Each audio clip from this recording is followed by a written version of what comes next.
Welcome back, everybody, to another episode of the Weekly Planet where we talk movies and comics and TV shows. My name is James, also known as Mr. Sunday. With me, as always, my co-host, Nick Mason.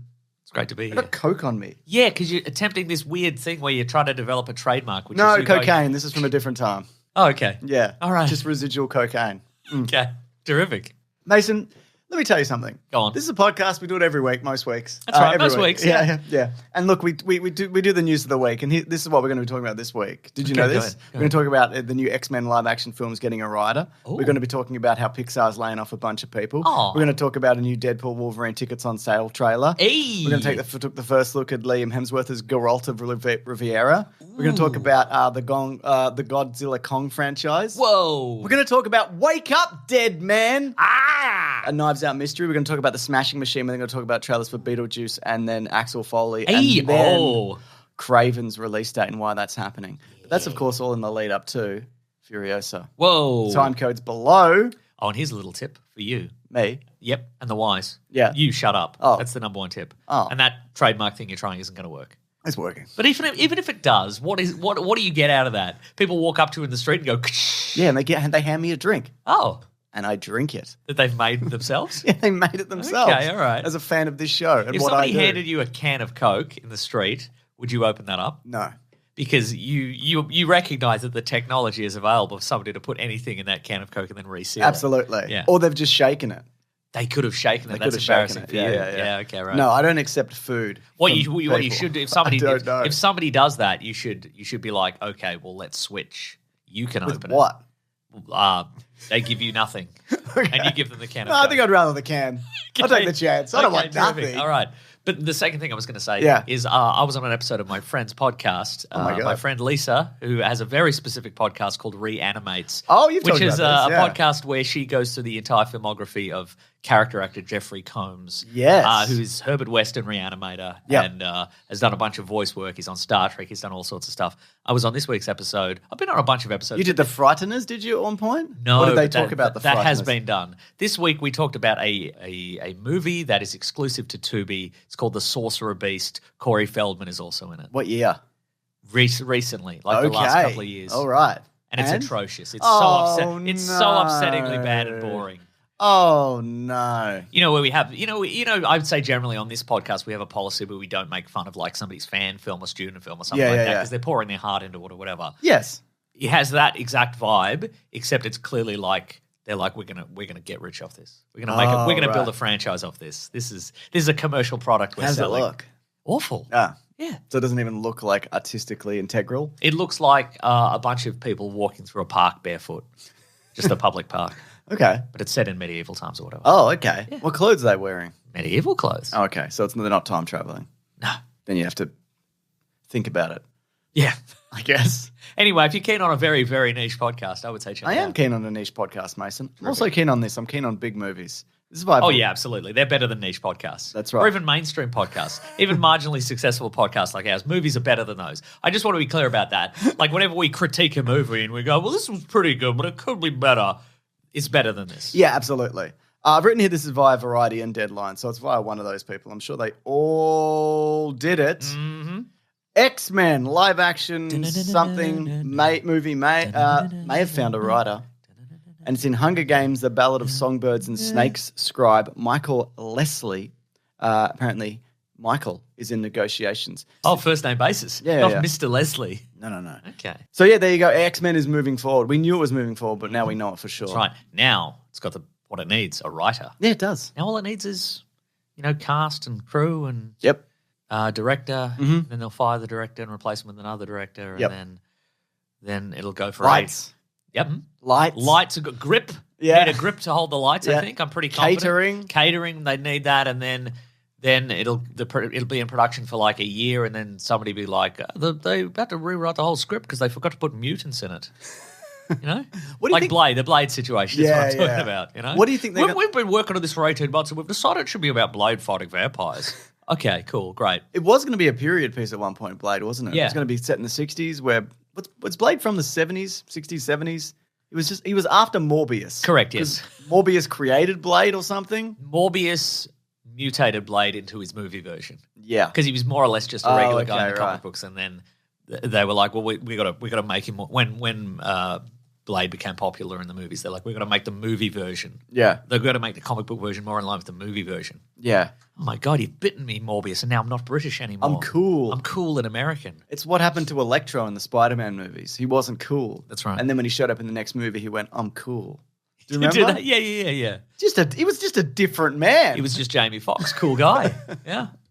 I remember that. Jamie Foxx was one of 4 people in that movie. Nobody else was there. Do you think it's because he didn't want to do the weird teeth and then like the tooth comb over? And then it just all evolved from there? They're like, well, we can't make him a...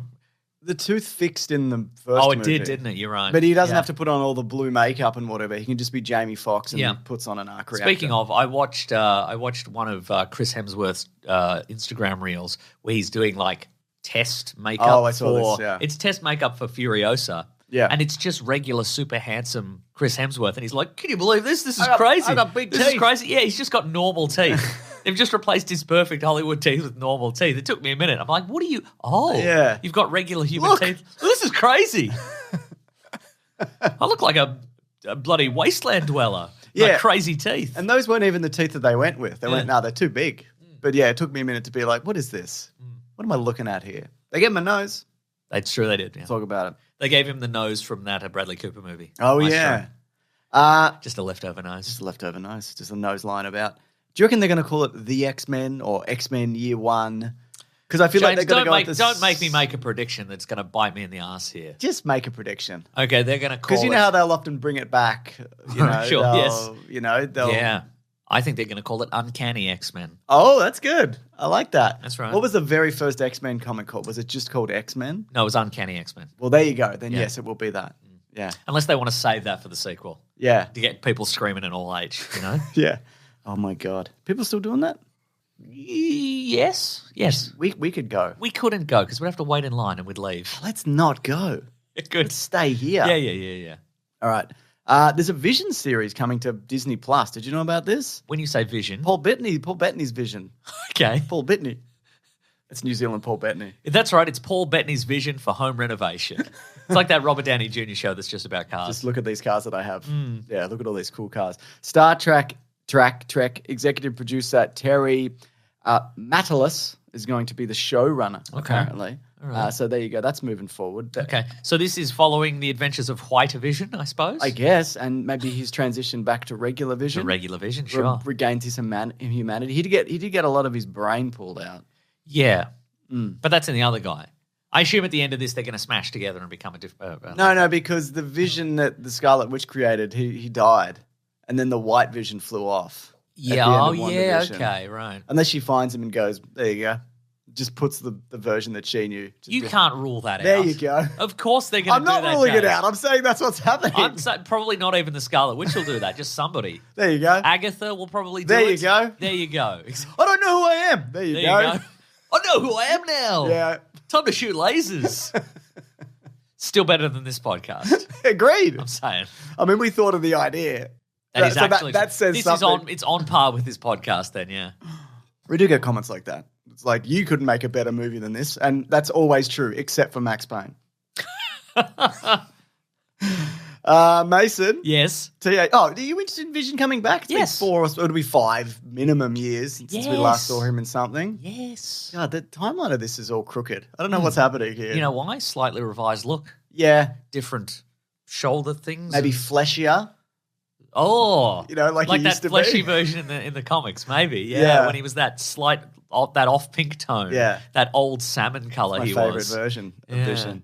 Yeah, I feel like there's so many characters now, and they've already done so many spin-offs that they're in this position where they have to make sequels to things that, and then the other things get delayed because they're doing. Do you know what I mean? Like, Yeah, Agatha all along. That's what I've been Exactly. talking about. This is what I'm- This yeah. thing based on an inside the joke. tree Yeah. needs pruning. Nobody, like when Agatha All Along comes out, nobody's going to remember why they made it. It could be good though, It could be good. and then we'll all remember. Might be funny. I don't remember why. What you did, Agatha? Well, I remember. Someone shows up. Here you go. Oh, oh yeah. Oh, that stuff you did.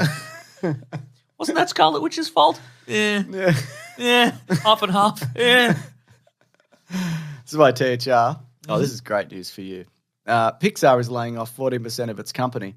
as part of an ongoing effort to return the company back to a focus on quality instead of releasing more content made for streaming service. I was just saying this. 14. Oh, 14. Yeah. 14. Okay, well, that's still bad. Yeah, But also, what are you even talking about? Hire more people with ideas and get them working. Get people paid properly, Get people paid, yeah. Oh, actually, That suggests as well that they hired 14% of their staff to make bad stuff. Just make lots of bad stuff. yeah, we need some challenges. Hey, are you good at like computer animation? No, but I got a lot of bad ideas. You're hired. Yeah, that's a great idea. This is great. You'll love this part as well. Leadership at the top of the company isn't expected to be impacted. Oh, what? That's great. Because they're the one, they get the wheels in motion, you know? Isn't it amazing? Let's do a sequel to Cars. Well, Okay, there's one already in production. Let's do another one. I think that Let's one do did another well. Toy Story. Yeah. Good idea, boss. Great stuff. Well, because we've got a lot of new ideas, and we could really, that's how we got Toy Story. We had a really good idea, new idea about. No, Well, they didn't have the idea. yeah, that's right. But, it's what's crazy is like anybody getting fucked in a decision like this is not the person who made any of this happen in the first place. And that's the wild thing. Like, it should be executives, right? They should kill them. They should start killing them. Yes, Don't that's you what they think? do at Nintendo. Remember when the Wii, I think it was the Wii U didn't do so well? Yeah. And the CEO was just like, I'll take a pay cut. Yeah. Remember that? That was crazy. I don't even know what you're talking about, honestly. Okay. That All doesn't right. make any sense. I think you made that up. Yeah, probably. That's It's wrong. It's probably a fever dream I had. Yeah. I got bitten by a snake. I had this dream where a CEO took responsibility for his actions. Wii U wasn't even a real console. No, that's silly. You're a silly person. Speaking of silly, Mason, this is why a comic book movie. Oh, the silliest website there is. I like it. They let us start this They podcast. let us do this podcast. I mean, we would have done it regardless, but they let us put their name on it for a bit. That's true. Yeah. Silly website.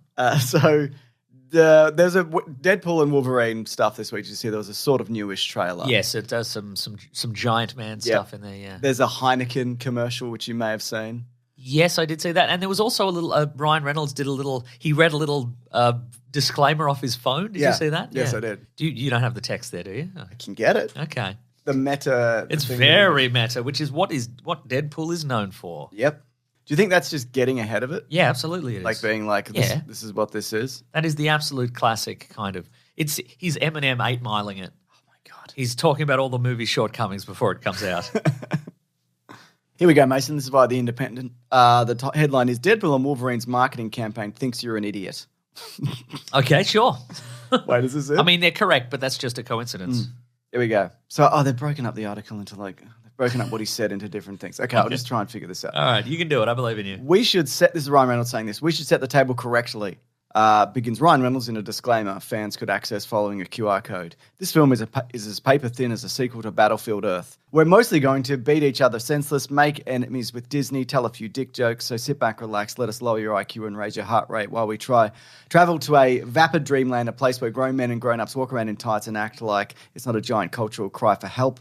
Yeah, and then I don't know if there's more of this, but the article's broken it up into different Okay, things. yeah, I'm not that's doing this enough, anymore. James. Yeah. That's enough. What do you think? That's enough self-referential humor. Thank you, Ryan Reynolds. Look, I think it just has to be. You've done your dash, Ryan Reynolds. Yeah, I think all of this stuff will be fine if the movie's good. Absolutely, None yeah. of this is going to matter, Yeah. you know? And I mean, that is... I always find these Yeah. campaigns exhausting, to be honest. I mean, what they've done there is they've just taken a review, probably of a previous Deadpool movie. And or they've this just- one.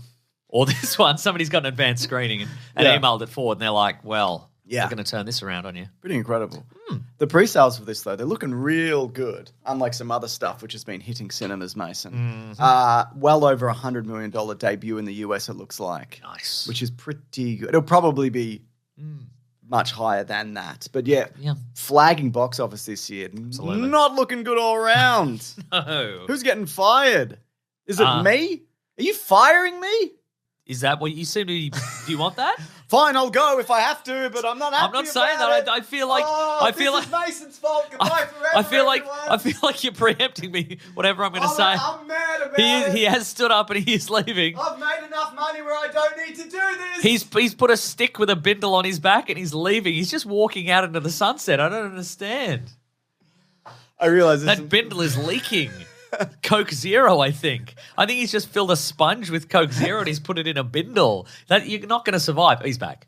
I'm addicted to the success, so I'm back, Mason. Absolutely, that's right. So here we go. So yeah, there you go, Mason. Did you get a look at this? It was the first look at Liam Hemsworth as Geralt of Rivia. I did. I only saw a still. Is that all we got? Yeah, there's a trailer and it's like, look who's back again, whatever. I don't know what it says, but he turns around. And it's They Liam. used Eminem, did they? They did. Yeah. Okay, wow. A lot of Eminem heavy episode. Yeah, I agree. Turns around and it's Liam Hemsworth as Geralt of Rivia. I watched some to most of the first season. I didn't finish it and I never went back. Okay. So you watched most of that season. You didn't twig that it's Riviera, not Riviera, which is a real place. I didn't like it. I didn't think it was the show. Great. No, not really. Now, I wanted to really like it. The first season took place in multiple timelines, right? And the second season probably not because they used the gimmick up and it's too complicated to do it twice. That's going the wrong guy, man. Yeah, okay. I don't know. I know fans don't love this as well because they... He looks the same. No, not the changing. I just mean the show in general. Okay, right. Because they kind of... I think fans of the show probably like the show. Yeah, sure. But the games, they're saying that like they're changing things for the... What about fans of the books? And I don't know. That's a whole other avenue of this that I cannot comprehend.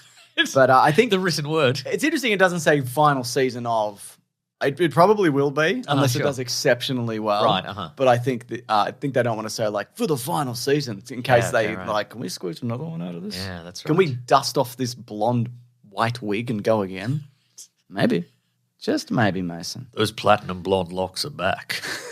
It's Geralt from Riviera or whatever.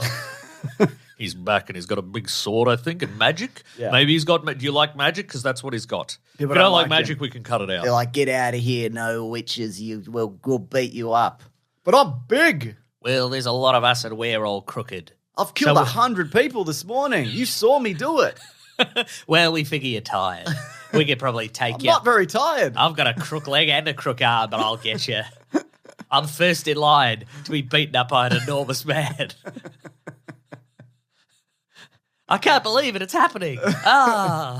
He got me with magic. If you like magic. if you're not into magic, he doesn't do magic anymore. He doesn't do it at all. Yeah. It's by THR. Adam Wingard has left the Godzilla Kong franchise. But he did all the Godzilla Kong movies. Not all of them. He did some of them. He did the last two. He did Godzilla versus a bigger Godzilla or something. And then he did Godzilla versus Cold Godzilla. That was the last one. But the one before that, he did Godzilla Kong. That's right. He did kind of the sillier, more comic booky kind of ones. Yes. Which I still enjoyed. Apparently, the parting of ways is described as amicable. Nice. And is stemming from timing issues. He's got something on his his dance card called There's something on my Onslaught. shoe. I can't do another Godzilla movie. I've Got something on my shoe. got something on my shoe. I think it's gum. How do I get on the top of my shoe? How do I get gum on the top of my shoe? It says he's doing a movie called Onslaught. Is this based on... The Marvel Onslaught? Yeah, I don't Surely think not. it is. Absolutely it is not. No. Oh, it's an A24. Yeah, I action mean, they're not thriller. going to... Wait, didn't A24 like buy a bunch of comic book characters though? Why would they have bought Marvel's Onslaught? Are you doing a bit right now? They didn't buy it. Like they were like, we want to do more comic booky, big budget hang on, let me blockbuster figure this out. situations. Okay, right. See, this Onslaught would suggest to me a sort of Annihilation vibe. It says plot details are kept under wraps, so maybe TBH. it's not. Yeah, but do you remember they were like, we want to do bigger things, we want to whatever. Yeah, of course I do. Yeah. Gems, of course I do. So yeah, it's Gems, of course I do. also he wants to do Thundercats. He's been talking about Thundercats That's right. for like 10 years. Yeah, okay, right. I like his movies. Have you ever seen The Guest? The Guest is really good. No, but you have mentioned The Guest. That's Dan Stevens, Dan The Stevens. Guest. That's What's why the- probably he's in Godzilla. That's why he's got the Ken haircut and he's doing Godzilla movies. That's now. right, yeah. So yeah, there you go. I would like to see this like pivot because I think there's distinct eras of the MonsterVerse, and Yes. even the TV show Uh-huh. feels different than Yep. the current movies. Uh-huh. So I think they're probably going to go towards that kind of like a semi-serious kind of look at Okay. it. Maybe All Kurt Russell will reappear. Did you ever finish that show? No, I don't have Apple TV. I didn't even start that show. Worth a watch, Mason. Okay. Just buy a new phone, you get it for a year, and then you forget. I that just you bought a signed- new phone. Just listen, and then you forget. Okay. And then it rolls over into the next year, And and you you keep start paying for it. paying You for it, don't, paying you a don't lot for it. realize. Yeah, okay, great. You don't realize. Oh, that's actually a really good plan for me. It is a It's good a great plan. idea. Yeah. I appreciate that companies do that. Yeah, because otherwise you'd have to do it yourself. Yeah, that's true. They're taking the labour out of my hands, and I respect and Admire. I admire them, yes. Ryan Johnson announced this. Oh, yes. The next movie in his Knives Out trilogy is called Wake Up, Dead Man. Oh. Set for 2025. Those are all the dates. It's all the dates we have. How you feeling? Pretty good. I like those movies. Do you think this will be the last one for a while? Do you think everybody's going to be like, okay, let's rest this? Because I know how excited Daniel Craig was initially to do this character and to bring it back. But, you know, do you want to be doing this for the next whatever? Maybe he does. Maybe. I mean, he doesn't have to run around shirtless, That's does true, he? yeah. I mean, I imagine it was a welcome reprieve from running around shirtless as James Bond for a long time. Yeah. And the endless pressure to live up to the legendary status of James Bond in every movie. Is this as good as Thunderball? Is this as good as Goldfinger? Yeah. Mostly. They're mostly all better than those. Even the bad ones. They are mostly better, yes. But in this, it's the, his character to a greater degree, and it can be whatever he wants, and they just go to nice locales. That is true. He puts on a funny accent. He puts on a funny accent, on a funny Colonel little Sanders. shirt. Yeah, he does. He sits in a pool with his shirt on. Yeah. He's got to be loving that. Yeah, he must be loving that. Yeah. And it's also, ensemble to the degree where he could, he was less of the main. Well, he's not the main character in either of them, really. No. He's just the investigator. You bring in a big ensemble cast. He has a few scenes. Why not? I think it's this. They flash back and we find out what really happened. Exactly, and he's not in any of those scenes. No, he's not. Yeah.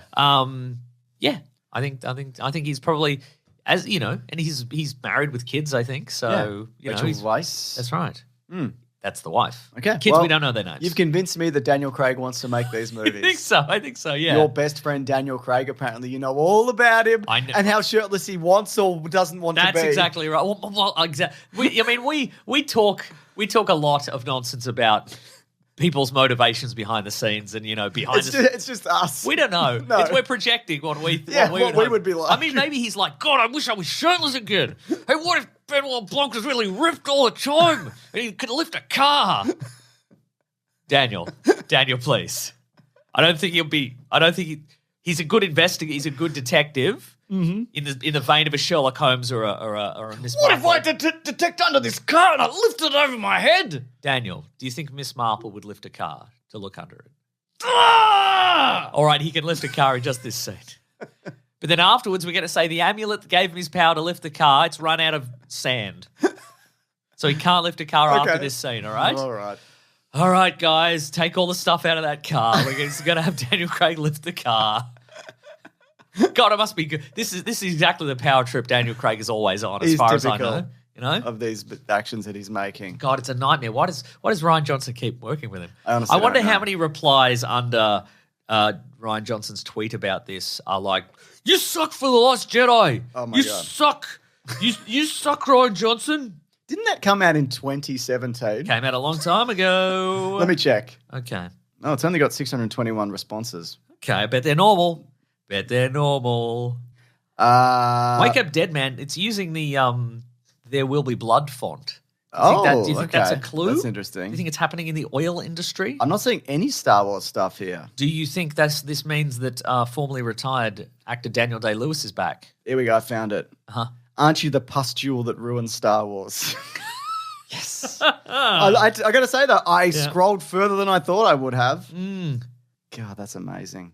Someone's replied, why was Knives Out such a good movie and The Glass Onion such a bad movie?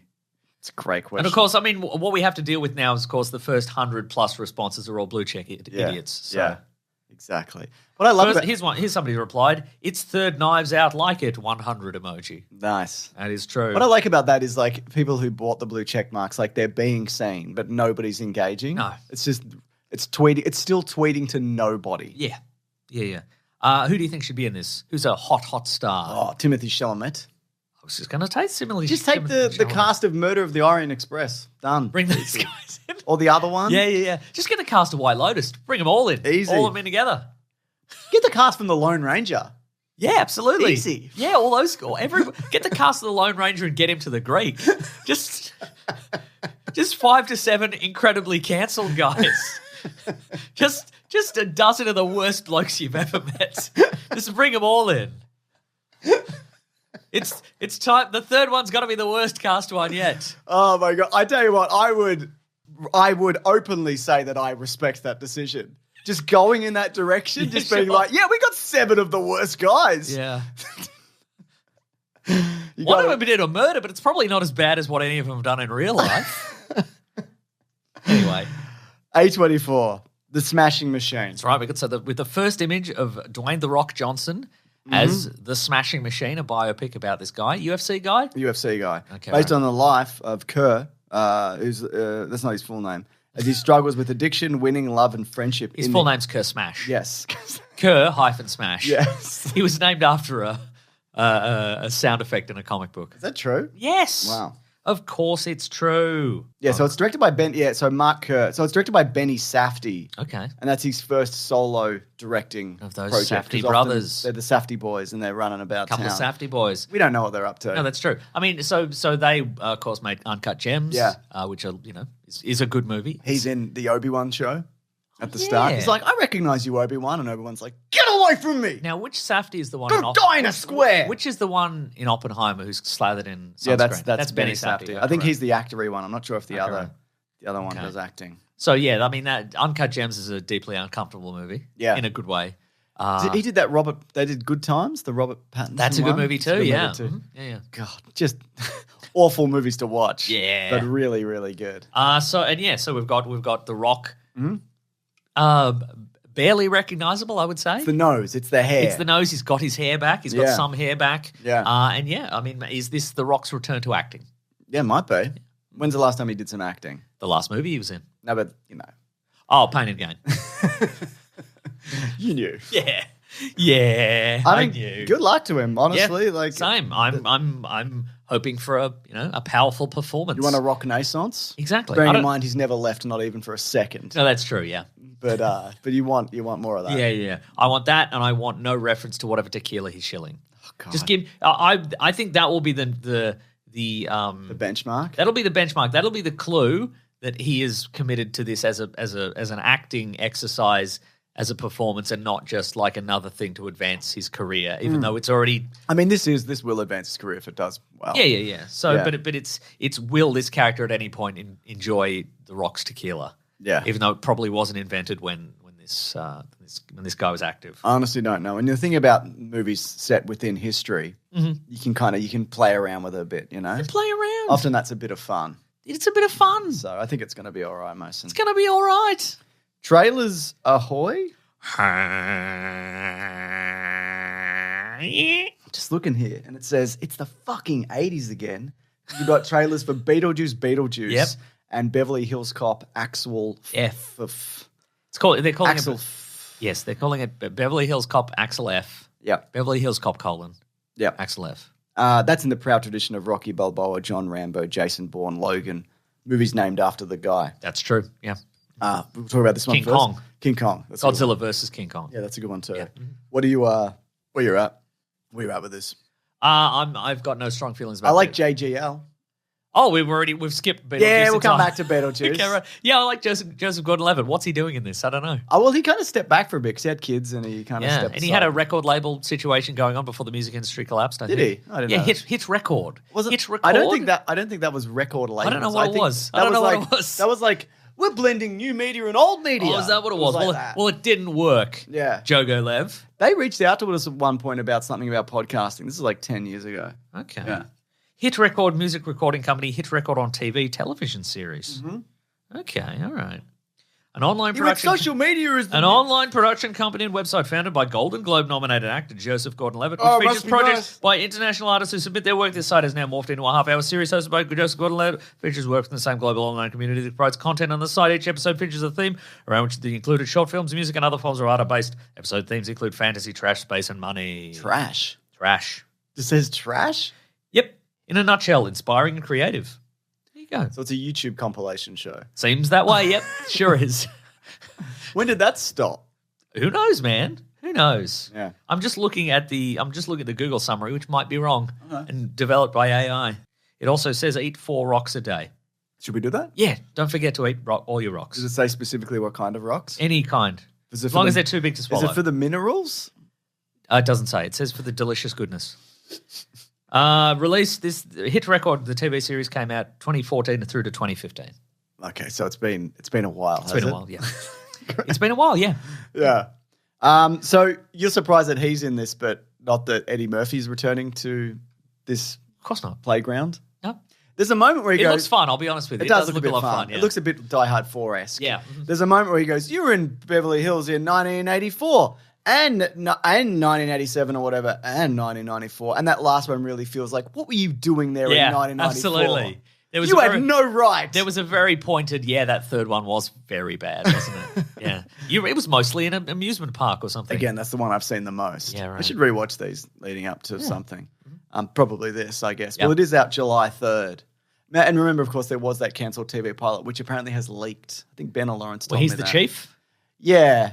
And apparently it's just really dreadful. But that's fine. Perfect. It's fine that exists. Okay, but anyway, honestly, this does look a lot of fun. And it does sort of look like a real movie at times. It does look like a real movie. Sometimes. But I was watching it on my phone. They're crashing cars into houses and so forth. Beep, beep, beep, beep, beep, beep, Exactly. beep. That Crazy Frog song is playing. Oh, my God. The Crazy Frog. That's a good song. Who gets money for the Crazy Frog? What do you mean? Like, who invented Crazy Frog? Because it was my recollection of first hearing that. Which was originally called the annoying thing. Yeah, it was probably the late 90s, early 2000s. Mm-hmm. And it was a guy going, beep, beep, beep, beep, beep, bow, bow, bow. And it was a picture of a race car. And it was like an email attachment. That's right, but it had nothing to do with the frog at all. And No. then they added this frog guy. Crazy Frog is a Swedish CGI animated character and a Eurodance musician created in 2003 by actor and playwright Eric Wernquist. Yeah, but it was before that, though. I'm saying it didn't come from, he didn't create it. No. The character was originally created to accompany a sound effect produced by Daniel Molmedal while attempting to imitate the sound of a two-stroke engine. I fucking knew it! So do you think he gets money for that? No, I don't. Do you think? I reckon maybe he got rich from the ringtones. What's his name? Daniel Molmedal. How do you spell that? Daniel. Yep. How you would spell it? How do you spell that? Malmedal. M-A-L, sorry. M-A-L. It'll find it. No, it's not. Just Google Crazy Frog. It's not finding it. M-A-L. You're not even on your computer. You're in a typewriter, I've got James. Daniel M-A-L. M-A-L, M-E-D-A-H-L. Okay, now it's... God, this haircut is incredible. Oh, it's a hat. Here we go. Okay. Net worth, here we go. There's not a lot of information about this guy. Oh, no, it's a bandana, not a hat. He was born in 1980. In April 2022, the government of Ukraine uploaded a video on Facebook of Russian tanks being hit by Ukrainian strikes with the Crazy Frogs cover of Axel F playing in the background. Okay, so the Crazy Frog ringtone almost made $500 million. That's from 2011, and it does name him in it. So I'm assuming that, There you go. Oh, interesting. Yeah. God, what a burden. To be the Crazy Frog, the voice of Crazy Frog. Is around. No, that's great. Like it's great, James. It's Crazy Frog. It's not Flappy Bird. Why has he got a little penis? James, I don't know. But he does. You know that, right? Yeah, I'm aware. Why are they doing that? I don't know, James. I don't know why anyone does anything. Okay, I'm not such a student of human behavior as you. Speaking of the BBC in 2005, Daniel said Jam Master is making a hell of a lot of money. It's one of the best-selling ringtones in the world, and yes, they give me a cut of it, but I don't think it's even a little percentage of how much they're actually making from it. He added, will it make me rich? No. But when was this? That was 2005. Maybe it did, though. Yeah, maybe it did. I don't know. So there you go. Yeah.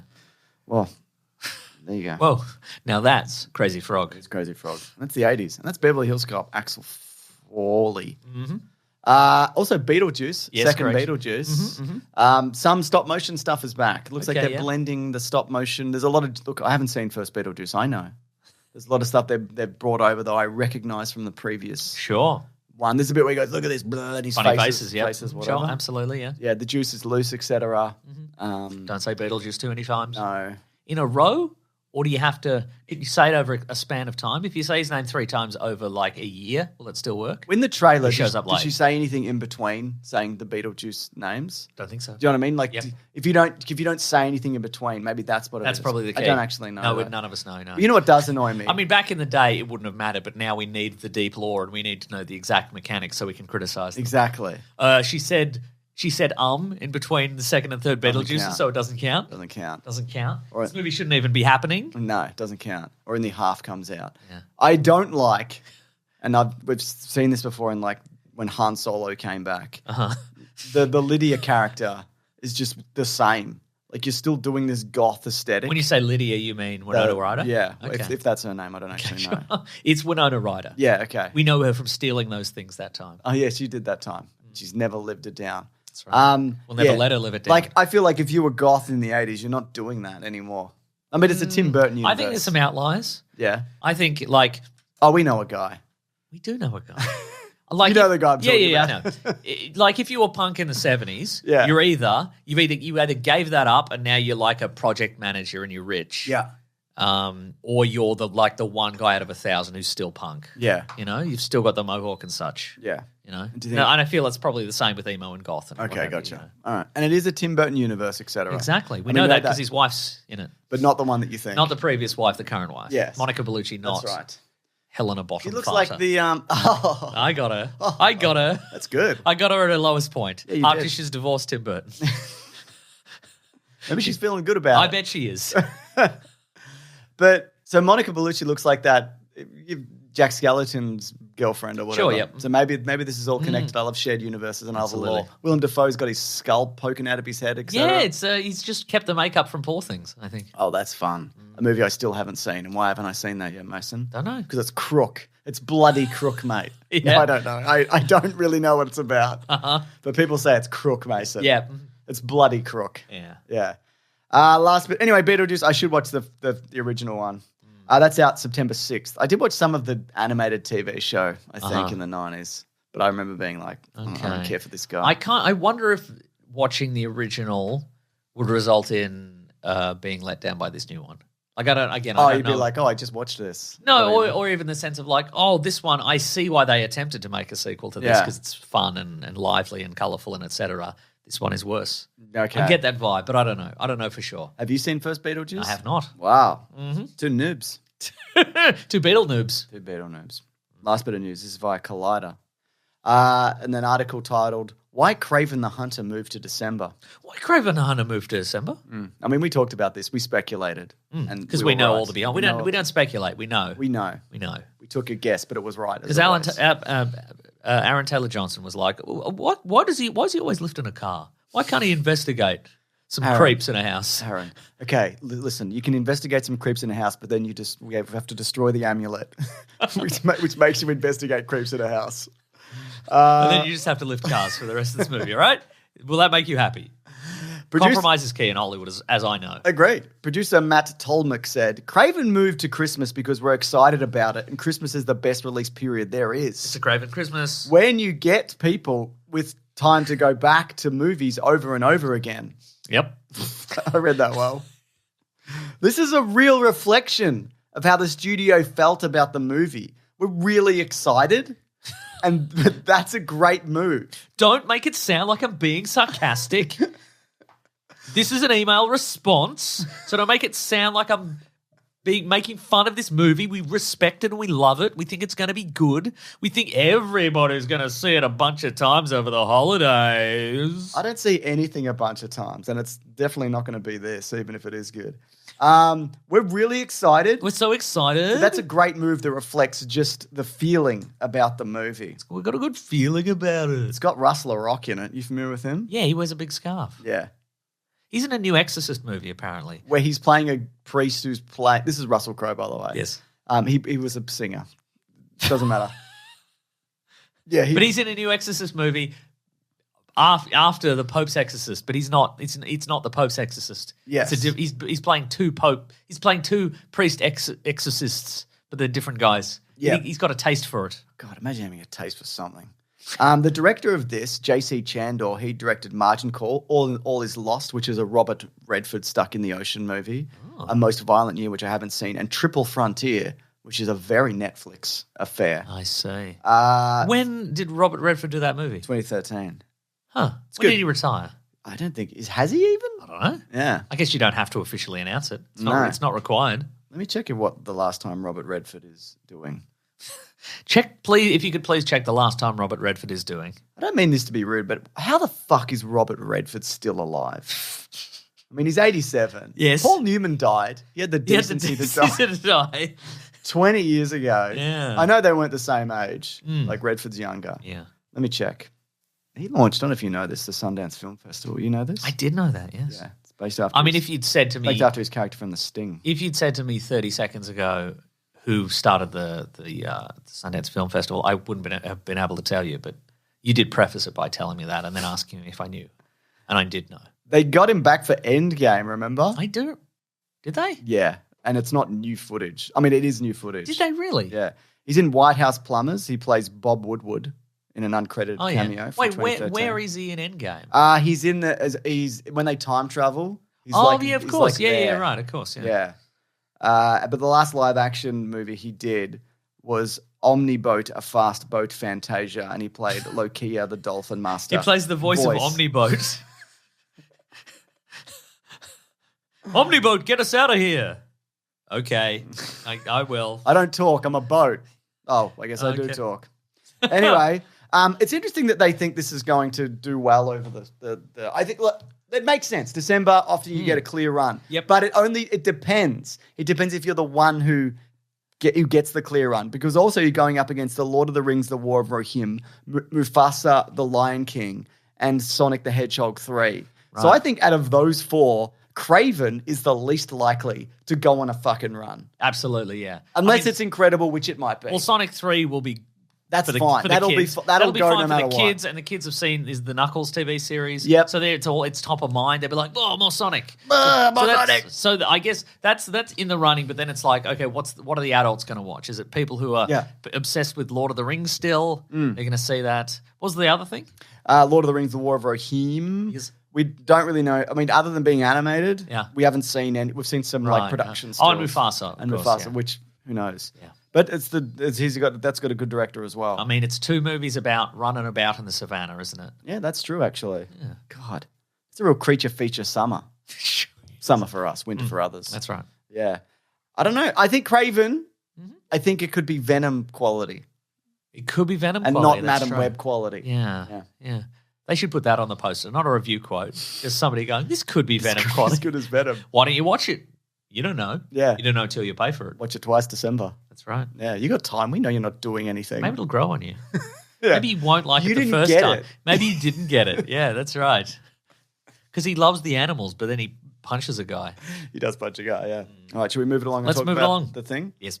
It's time to grease up your forehead and hit the gas, Mason. Hell yeah. It's Furiosa, a Mad Max Saga. That's right. It's finally here, a mere 9 years after the last Mad Max movie, which isn't the longest gap between Mad Max movies, but it's still too long.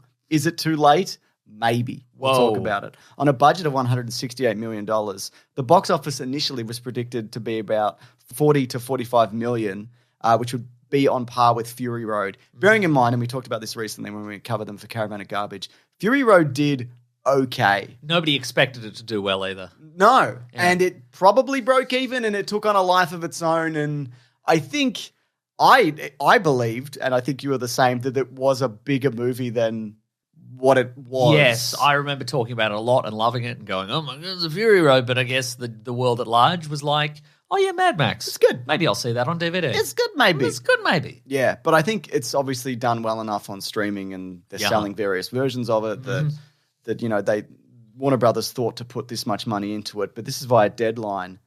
The article says, ouch, it's looking really bad. Warner Brothers is furious. That's a classic line from the movie, by the way. Yeah, that's true. Remember when he handcuffs Toe Cutter to that car and he goes, ouch, that looks really bad. It's looking bad for you. I bet you're wondering how you got here. That's it was right. me.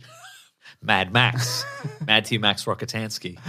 Furiosa is... Well, that just happened. Furiosa is possible. The car blew up with a man attached to it. That wasn't Toe Cutter either, Mason. That was Jimmy the Boy guy. or something. Yeah, right. Still a great joke. Furiosa is possibly posting the lowest opening for a Memorial Day movie in 41 years. Damn. With 4 days expected to hit between 31 and 35 million. Oh, because this is a holiday in the US. That's this right. is a big holiday weekend. Having a great time. Great. Must be nice to have a holiday weekend. We'd never had one. In Australia, they don't give us holidays. They say, get back to doing communism. That's what they say. They do say that. And we have to. Because we want our free healthcare. We've got to do communism. We don't like it. Then they take away Australia Day. They took it away. We don't have it anymore. They took that day off the calendar. And they said, you're an idiot. Yeah, I didn't like that. How the holy heck is that? If the George Miller directed prequel comes in on the low end, the last time a number one movie or Memorial Day opening filed a 4-day gross take that was lower was back in 1983 with Return of the Jedi, which made $30.5 million. And that was a lot of money back then. Also, it says, for all the hell we gave Disney / Lucasfilm Solo a Star Wars story back in pre-COVID 2018, with its 103 million 4-day debut. Geez, that looks insanely rich by comparison. Apparently, this needs $440 million to break even. Garfield also opened, which might do a little bit better despite not having very good reviews. I think this movie is late. Arbuckle, a Garfield saga. So it's catless? Yep. Good. But not free of a big cup of dog semen. We do see the origin of the big cup of dog semen. That's right. Everyone Google that comic.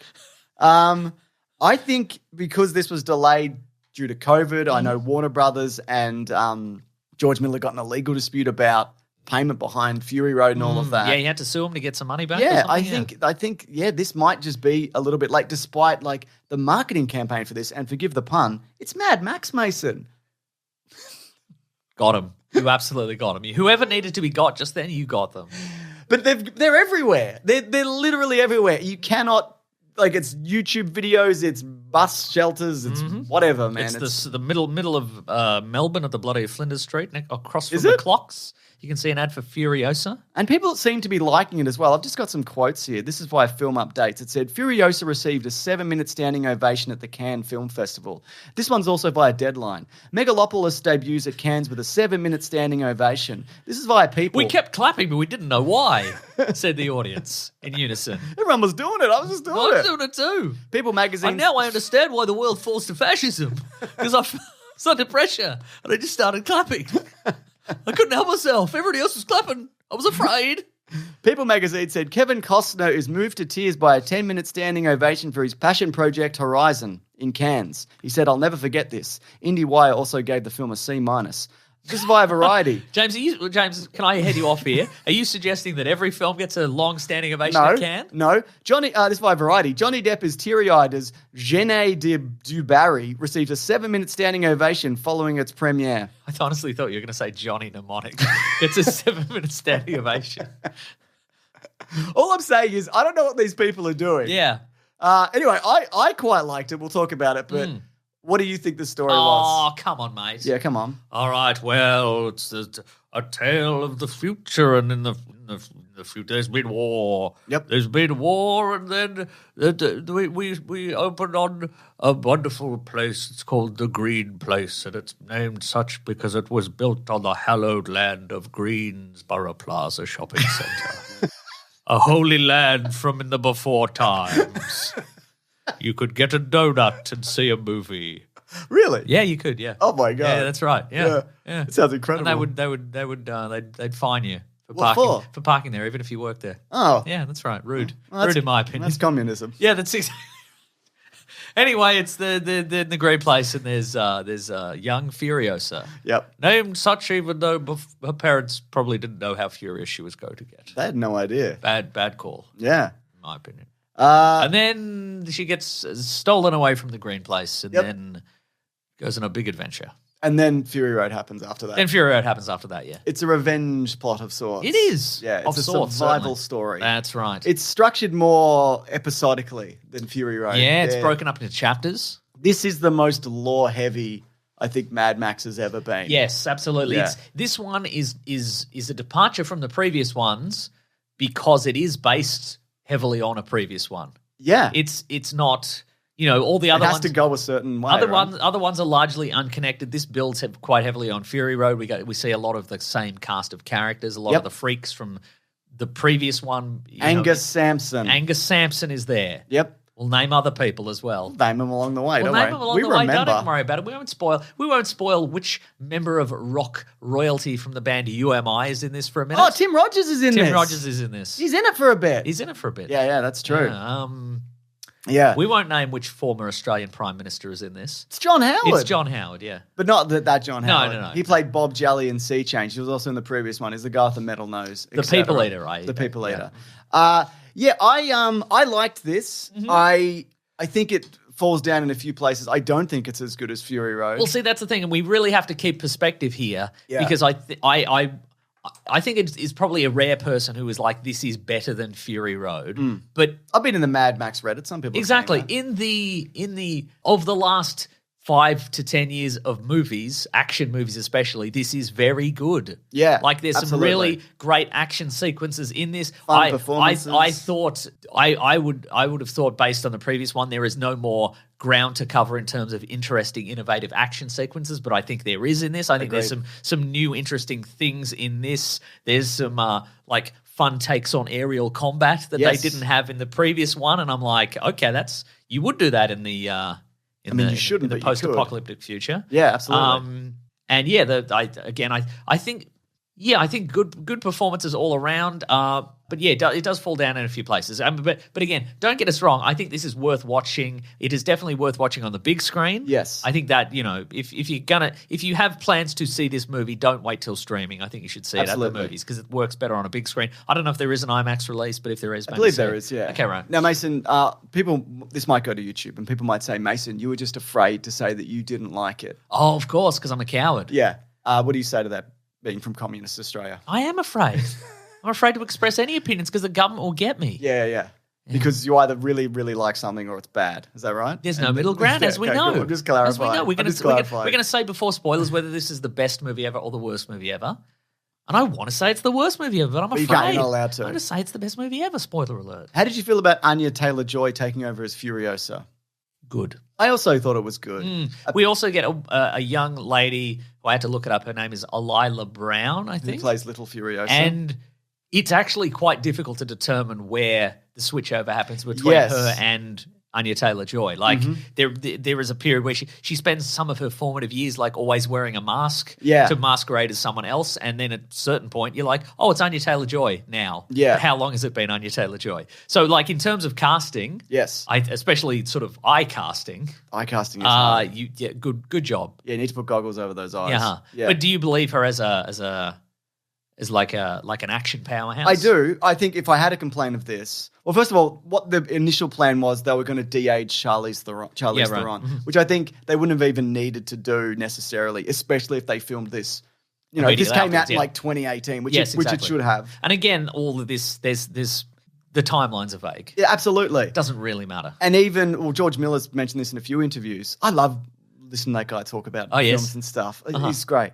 Do you love him talking about video games? Yes, I do sometimes. Because we'll get into that. Someone asked, should we do it now? I will. Maybe we'll come back James, to you it. say your thing. Okay. Say your thing. Your little thing, it says on your screen, it says, get fired up about this thing you're going to say. He said, and I'm so fired up, the best directors, when the best directors use de-aging, you're just looking at the technology, the de-aging technology. And that is true of me. Like when I'm watching Indiana Jones when that happened last year, I couldn't stop looking at it, whether it looked good or bad. The only thing I was really focused on was, it's bad here, it's good here. Is there some de-aging in this? The Bullet Farmer, I think. Is that the same actor? Yeah, that is the same actor. Then they've de-aged him. Okay, fair enough. I think.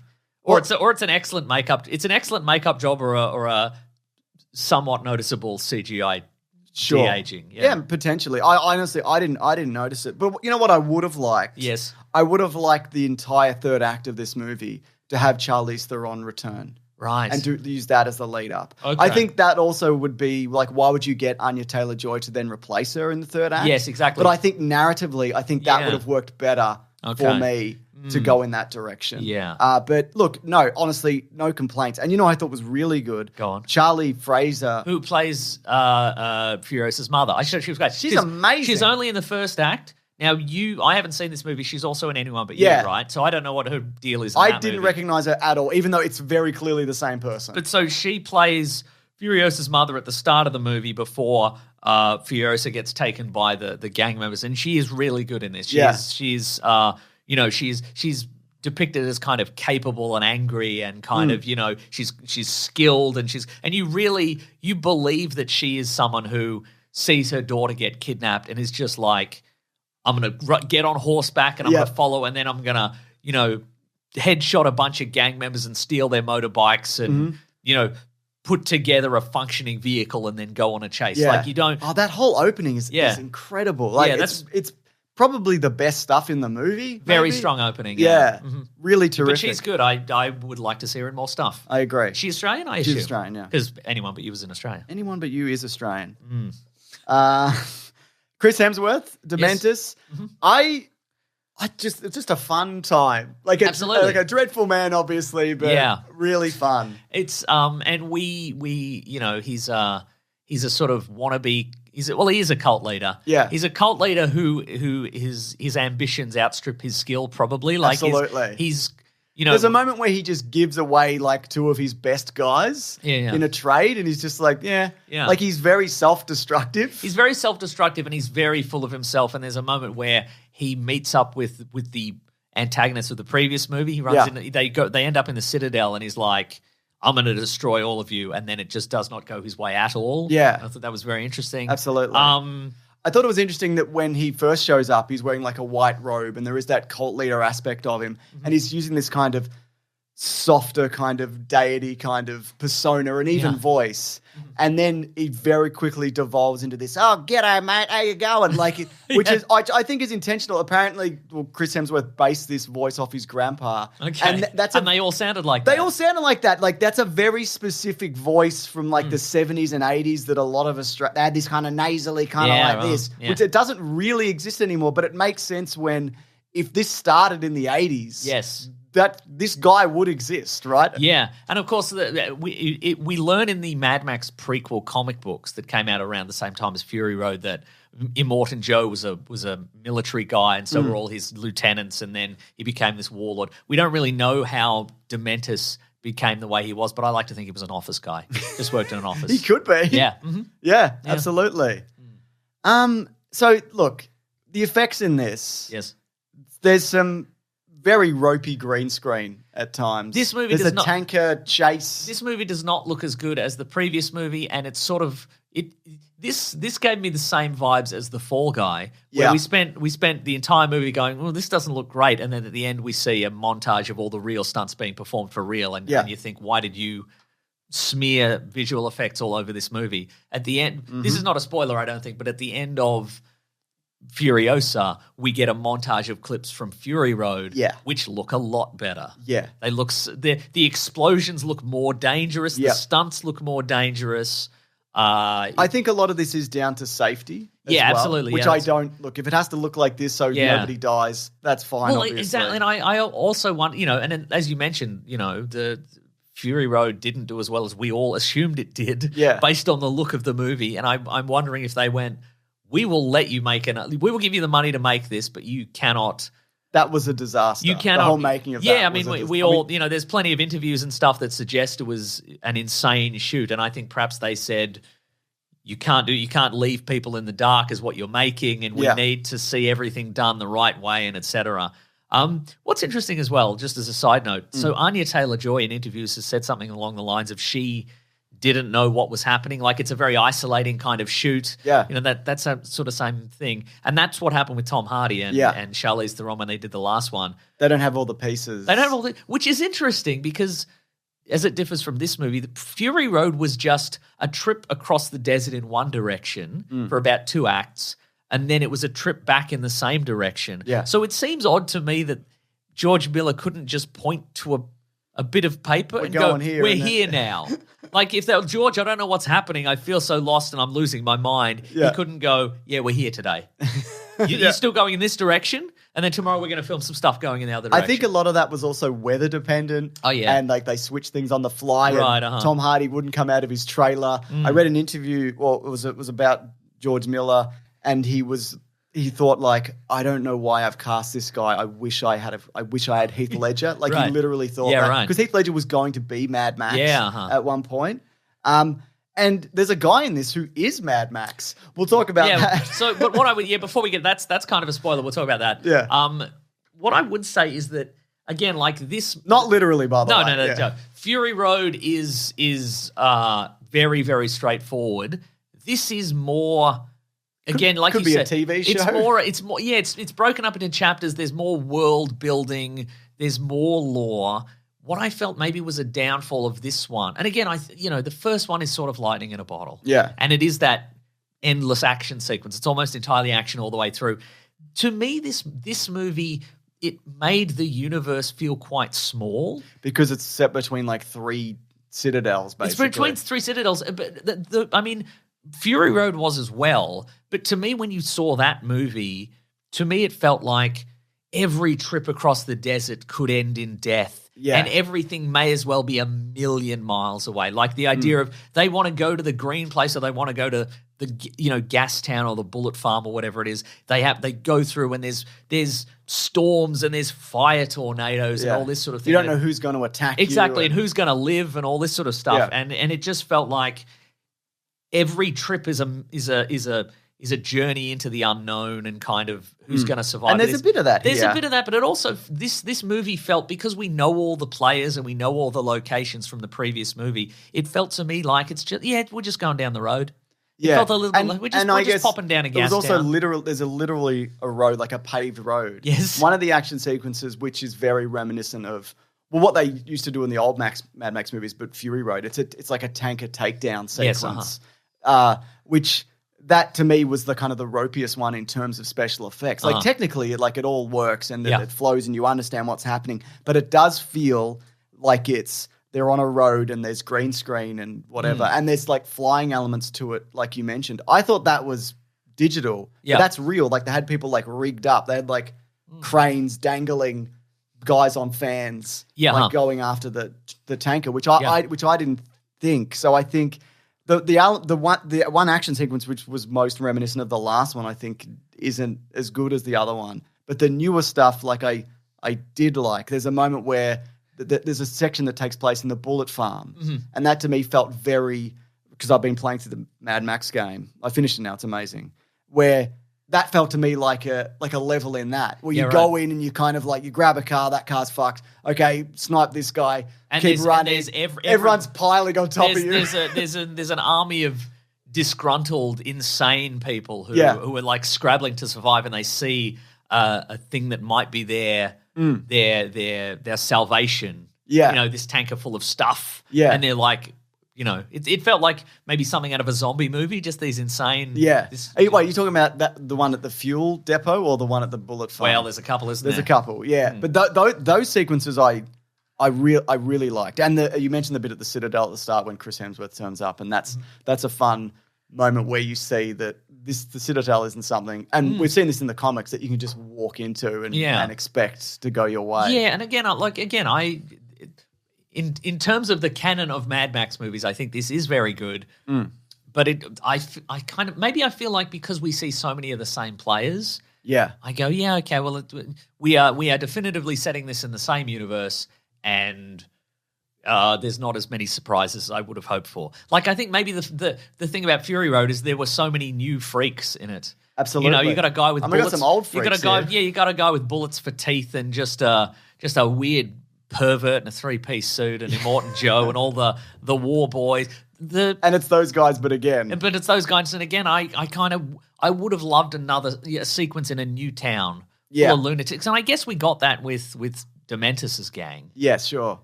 I hear what you're saying. There's some decent freaks in that. At the start, you see the world, right? Yes. What I can't remember. What does the world look like outside of Australia? Is it all desert? I think the only detail we get zoomed in is Australia. Okay. Which definitively puts the action of the Mad Max Saga in Central Australia. This part, yeah. I thought it was interesting who they brought back.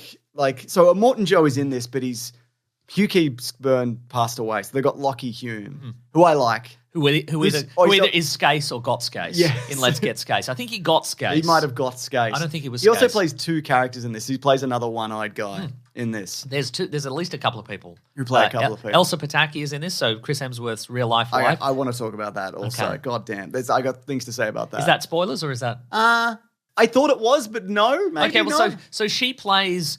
one of the residents of the Green Place, one of the council leaders, I think, at the start of the movie. She also plays a character who I couldn't place. I think I might know who it is. But in the credits, she's listed as, I think, Mr. Norton. Mr. Norton, yeah.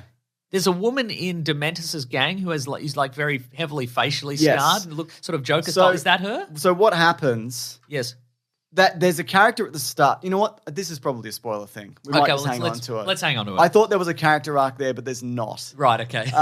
Because some people play two characters. Yeah. But I thought having Immortan Joe in this, I felt he felt less. Okay. Did you get that? Like the physicality of it, the voice. because he's less of a legendary character in Furio. It is a shame that we have to keep comparing these things. We shouldn't. It's as an action movie, very good. Yeah. If you saw any of this in any other movie, you'd be like, "Whoa, look at that! This is crazy." You know, but you're saying this is a Star Wars prequel. Yep, this is the Phantom Menace of Mad Max movies, is what I'm saying. Yeah, because we don't know anything about Immortan Joe. And the prequel comics did that as well. They took away a bit of the mystique of this character. He's just this enormous bulk of a man who's being held together with plexiglass and breathing machines and what have you, and we don't know where he came from, but he has this cult-like hold on all these thousands of people. And in this, he's just sort of walking around. Do you think that is a result of them leaning into the lore of this universe and over-explaining things? Because Mad Max movies, they don't really do that. Yeah. And if you want to know any details about this movie, this universe, you either read the 4 comics that exist or you read or watch interviews with George Miller, because nothing else exists like around this. That's true. Well, this also brings in some video game stuff, as mentioned. Like Chum Bucket is in this. Yes, at one point. Your little mate in the game. Yeah. Because we talked about this to death, but that 2015 video game, George Miller did all the concept art and whatever. Well, he didn't do it himself, but they designed this whole world, and this is what Fury Road is going to look like. And then they stepped away from it, and Warner Brothers just made that game. And that's why there's so much stuff from the game, not only in Fury Road, but there's a fucking ton of it in this, which I liked, actually. It's there's also the History Man. Like, there's more History Man stuff. That's right, yeah.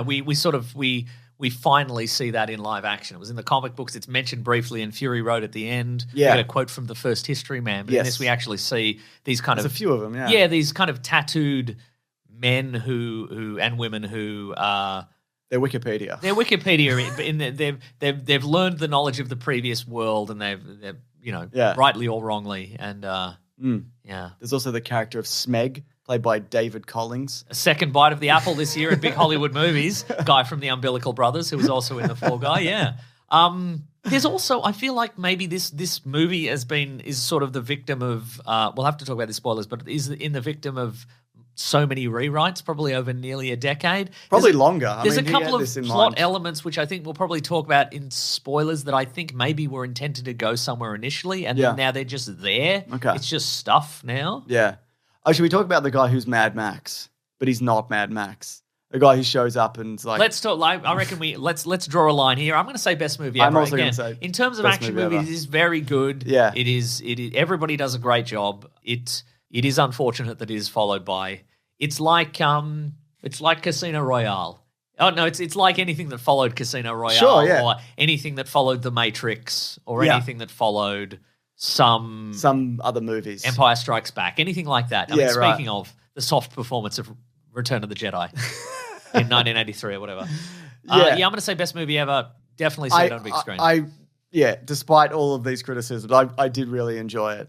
But I'm just unsure whether they're ever going to make another one of these, honestly, depending on how this goes. If they're going to do it. Well, I mean, George Miller has talked about he said he wanted to make a prequel that explores the origins of Mad Max. Yeah. And a lot of people said, do you mean like the movie Mad Max? No. But I think maybe he wants to make it's called The Wasteland. Yeah, he wants to do something that sort of matches the aesthetic of these versions. Yeah, okay. And maybe make it more crazier and chaotic, and maybe set his origin further into the future, like define it as not the late 70s, the early 80s. I would like, if he does do it, to go beyond Thunderdome. Nice. But also beyond, like, after Fury Road. Like, absolutely. The period leading up to Fury Road now, this is spoilers, by the way. Oh, we're in spoilers. It's big time spoiler time, folks. Did you say it was the best movie ever? Yes, I did. Okay, we know that already. Yeah. Also, I know I said that he wasn't, but Mad Max is in this movie. Well, yeah, he is. So we essentially got two Mad Maxes. First of all, at some point, clearly they've gone. So someone, I'm going to say Warner Brothers, said, okay, so we're going to... Is Mad Max not in this? They said. They said, well, Furiosa is going to have some adventures with Mad Max, right? There's going to be a big action sequence with Furiosa and Mad Max. And George Miller said, well, this is before she met Mad Max. Yeah. And they went, can we just have a guy that is basically Mad Max? He dresses like Mad Max. He's even got the shoulder. He's got the shoulder pulled through. He does. So his name is Tom Burke. He's a war rig driver. He's called Praetorian Jack. He has the personality of Mad Max. He's Orson Welles in the movie Mank, if you've seen Mank. Yeah. He's got that Orson Welles head. He does. Yeah. He's in the Casanova TV series starring David Tennant, who plays Casanova's son. Right, okay. Well, you remember that? Vaguely. But also watching this guy in this, I think he would have maybe made a better Mad Max than Tom Hardy. Interesting. Okay, right. Yeah, I don't know. I thought he was. I really liked him, but it was strange that they just put Mad Max in this twice. Yeah. Oh, and also yes. So there's a scene.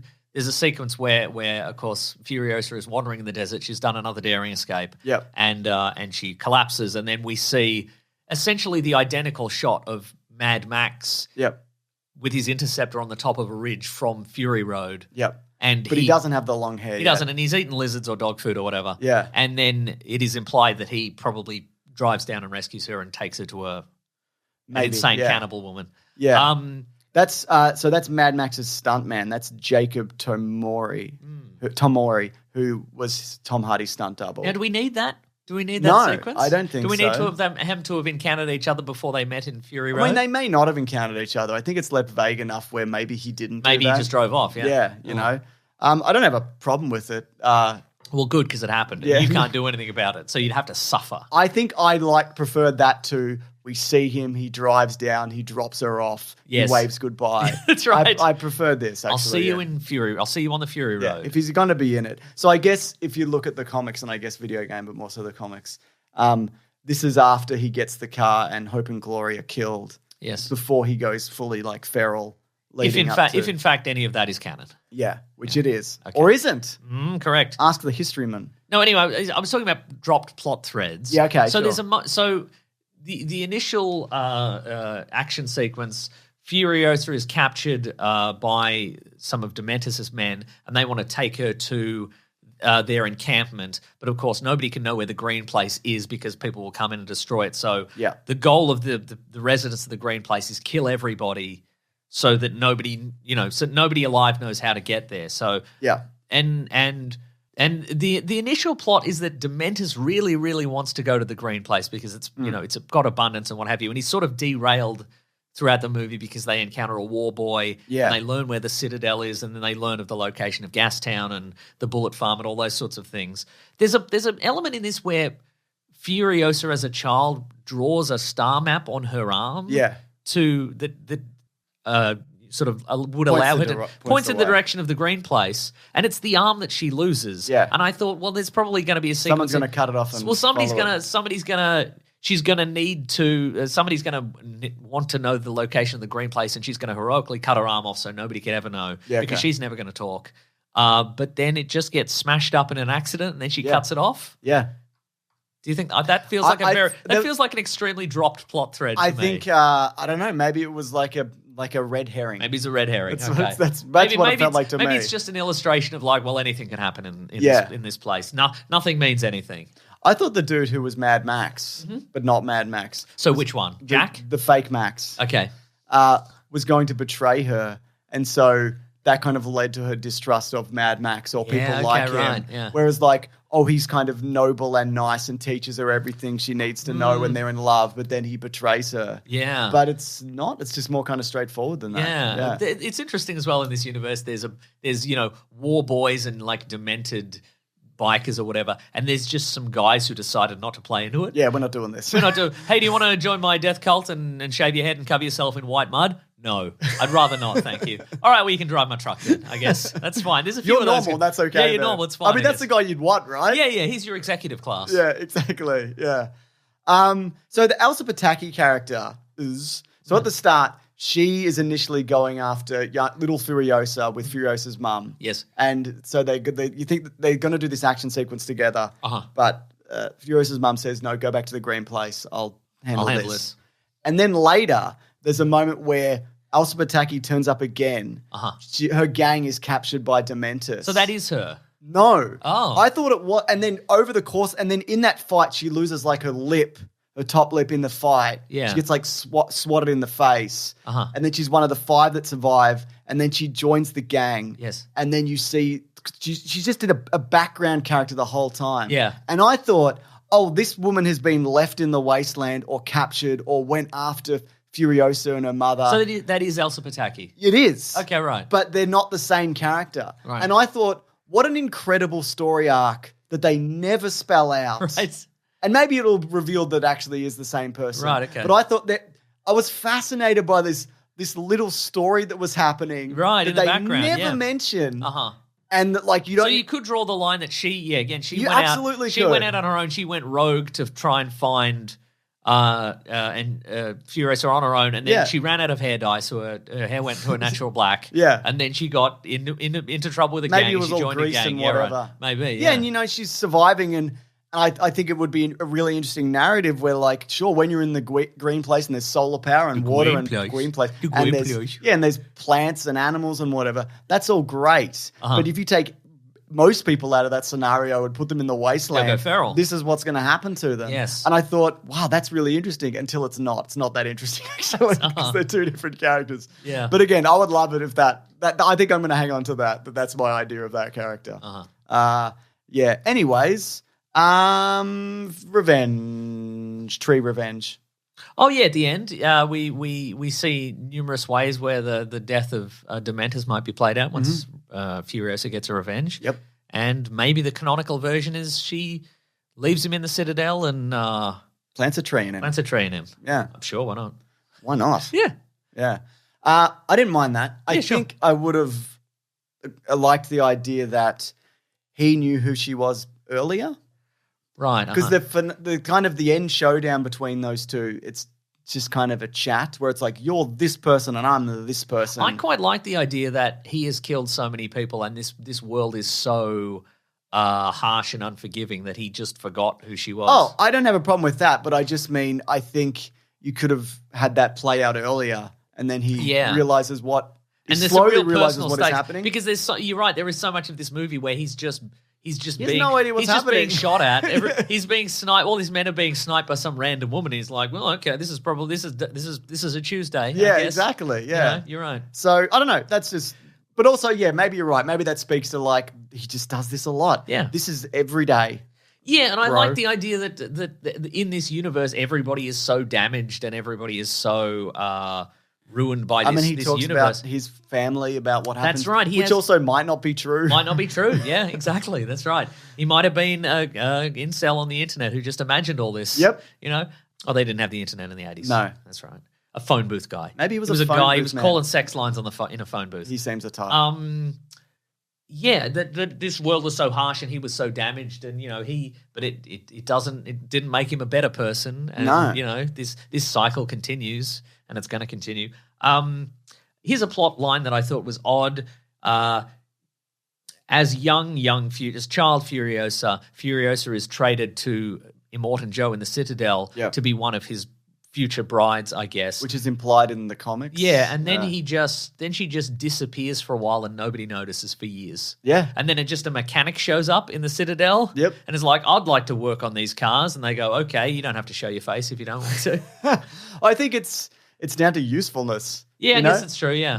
People don't care. And she just pretends to be a boy, I guess, for some amount of years. Yeah, I don't know. I just thought that was odd, given that all of Fury Road is about some brides who've escaped. Yeah. And it's all hands to battle stations as we find these brides. But in this one disappears and Immortan Joe doesn't even think about it again? No, I mean, I guess he has a bunch of other brides. He's got a bunch. And, and so that's also that, again, that is implied in the comic, but also, and you remember this because we did a book club on it. That's right. Where she ends up being their security team. Yes. And that's why she ends up freeing them. Yes. So there's that element to it. Oh, also, and then Charlize Theron is in this movie. I don't know whether that's actually her or whether... Oh, right at the end. There's a moment where you see Anya Taylor-Joy walk in to greet the brides, and then the next shot, it's Charlize Theron, and then it's them all piling into the war rig. Probably the stunt double. It could be, but I think it was all... I think they might have just scanned her head to try out all the de-aging stuff. Okay, sure. And although I don't think any of that bride stuff, I don't think they're really there. I think that's probably old footage that they... the stuff where you see their face, because it is them. It is actually all the actors. Yes. But anyway, I thought that was a nice little kind of transition period. But then, then seeing most of Fury Road at the credits was a kind of odd choice. Yeah. I thought. Anything else, Mason? Whenever that happens, I always think, are you trying to leave me with more positive memories of the movie than I had? Yeah. Is that what you're trying to do here? Remember this better thing. Did you say till the very, very, very after the credits? No, but I know that the reveal is that you see a Nux bobblehead. Yeah. Okay. Oh, it's not. It's his thing on the car. Yeah, okay, the little right, bird thing. Yeah, I shouldn't have stayed, but I did. I shouldn't have stayed, mate. Shouldn't have stayed, but you did. I've got some reviews here. Okay, I'm ready. This is from Rob, who says #WeeklyPlanetPod. Furiosa definitely falls into the best movie ever category, serves as a backup / lead up to the extended chase scene that is Fury Road. Miller certainly knows his way around an action set piece. This is from Mistfac from Blue Sky and Social. Mm-hmm, sure, Says, absolutely. saw Furiosa, and it was definitely George Miller's most fireside mythology Mad Max film. Makes you want to rewatch Fury Road and look forward to The Wasteland. Best movie ever per Weekly Planet Pod Mythology. How do you think this will work in chronological order? You watch Furiosa, then you watch Fury Road. I think watch them in the order they came out. Interesting. I mean, it would work either way, but yeah. Brad Summers says, saw it this afternoon, wish I liked it, was just cars and sand, found it incredibly boring. Acting was good, but overall was super bored throughout the whole film. Super bored? Super bored, he said. I certainly wouldn't say I was super bored. No, me neither. Russell Michaels says, Furiosa, a Mad Max Saga was awesome. Chris Hemsworth plays a real dog of a bloke. His her arm loss origin reminds me of Crispin Glover's in Hot Tub Time Machine. Just waiting for it to happen. God alive, a prequel that doesn't suck. Best movie ever. And Prana Vanathan says, I thought it was good, not great. Acting and action was great, but oddly slow pacing and it should have been 30 to 45 minutes shorter. I think I just set my expectations too high as Fury Road is one of my all-time favorite movies. Still a cool movie though. Oh, I got this last one from Sham who says, Furiosa was a blast. I can't believe how incredible it was. Saw it in IMAX and it was stunning. Chris Hemsworth really stole the show and I hope we get a gazillion more Dementis movies.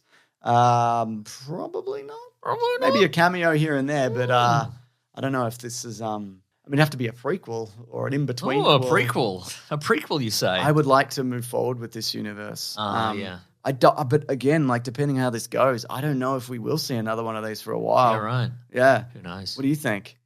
Maybe. You want to see a Tom Hardy return Mad Max movie? Because Yes. I do. I would love to see where this universe goes. Is it going to get better? Is it going to get worse? Worse. You know, Worse. Worse? Worse. Okay. Yeah. Are they just going to have aliens show up? Yeah, maybe. Okay, cool. Why not? Yeah. I want to see what else. What else exactly? What else, What else? What do they do? There are some other Thunderdomes out there, Yeah, exactly. What's happening in nations other than Australia? What's on the coast? Sure. Oh, Boats. boats. Maybe some boat Max. Fury boat. There's a movie. It's about the ocean and it's sort of Mad Max and it's something, but I can't remember what it is. Postman. That's right, The Postman. Wet post. Oh, no, you got the post wet. Yeah. I'm the wet postman. What did you expect? You hand your post to the wet postman, your post's going to get wet. Yeah. I enjoyed it. Me too. More Mad Max. More Mad and Max. more Mad Max games. Yeah. But don't do the Warner Brothers model of making games by doing a bad game, which is what they do now. A bad open world game that you pay for forever and etc. Yeah, I don't want do that. I don't want that either. Do the Mad Max game like you did. Do that. Speaking of, did we talk about that? So, there was an interview with George Miller. Can you believe it? And he recently met with Hideo Kojima of Metal Gear Solid fame. Oh my god! And someone said, "Would you like to make a game with Hideo Kojima, a Mad Max game?" And I think George Miller said, and I don't have the quote here. He said something like, "We didn't have a great result with the Mad Max game." Yeah, and a lot of people he's were like, not happy with it. Yeah, and a lot of people were like, "How dare you?" Yeah, but also he would never have played it. He exactly. means in terms of what he wanted to do didn't happen. And probably also in terms of sales. Because Sure, it did okay, probably, that game. Yeah. And as I understand it, there was a big disconnect between what the producers of the game wanted to do and what they were told to do. And then they made what they were told to do, and then they were like, "Why'd you make this?" Yeah. We didn't ask for it. I mean, we did ask for this. Yeah, it's good though. If you're looking for an open world game where it doesn't choke you with microtransactions, but you can do the Batman combat and you got a car and you upgrade the car and there's a guy in the car and he goes, And look, I didn't play it at the time, but I've seen it running now and it looks as good as a game pretty much can, it looks good. Looks and plays as well as you'd want it to. Yeah. There's a certain point where the graphical fidelity doesn't really matter and it just looks really good and it seems to play very well. So we looked at it on Never Go Back if you want to go to bigsandwich.co. We did an hour dedicated to the Mad Max games. All right. Anyway, good. It's good to watch a good movie. It's good to watch a and good have movie. things to talk about. Doesn't happen all the time. No, it certainly doesn't. Didn't happen last week. Did it? What are you even talk about last week? Something bad, probably. Yeah, probably something bad. Probably something bad. All right, do we move it along? Let's move it along. To what, though? What are we reading? What? What are we going to read? What? Yeah. I'm doing the thing. What are we reading today? What? Hello. Have you been reading and doing and watching? I haven't started reading it yet, but I got it. That's right. My This is copies called arrived. What Are We Gonna Read also. Exactly. We've found the loophole. They can't get us. Figured it out. Well, actually, I did read one thing, and I'm about to read another thing. They're linked. They're inextricably How linked. do you do it? People often ask you, I assume. Yeah, how do you do it? How do you do it all? What are you doing? What are you up to? How do you do it?